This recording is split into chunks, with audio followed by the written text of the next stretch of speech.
All right. We have our digastric. We have the mylohyoid in the middle. We have our master, our big chewing muscle. Sternohyoid. On the side, we have the sternothyroid. Here we have our stylohyoid going from the styloid process to the hyoid bone. We have our pecta antebrachialis from the pectoralis region to the antebrachium. Pectoralis major, pectoralis minor, the xipha humoralis from the xiphoid process to the humoralis.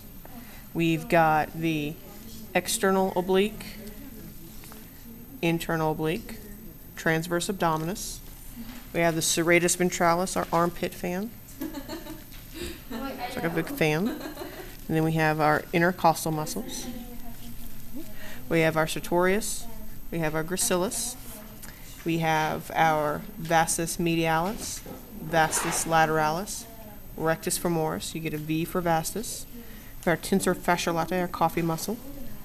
We have our pectineus, this little triangle in here. We have our adductor longus, our adductor femoris, our semimembranosus, semitendinosus.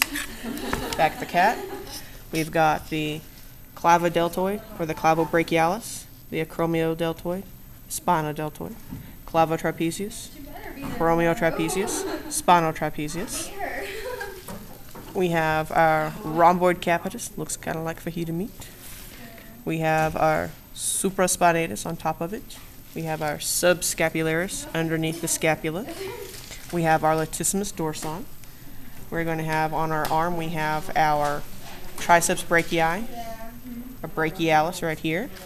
We have our floater muscle, our brachioradialis, runs along the radial nerve. Then we have our CDDCs. Okay. We have our extensor carpi radialis longus, our extensor digitorum communis, communicating with the elbow. We have our extensor digitorum lateralis, the most lateral, and then we have our extensor carpi ulnaris.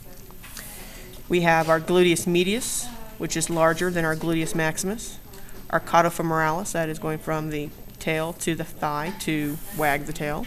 We have our biceps femoris. We have our gastrocnemius, our big calf muscle. We have our soleus, which is right underneath it, usually a different color. We have our peroneus. Then we have our tibialis anterior.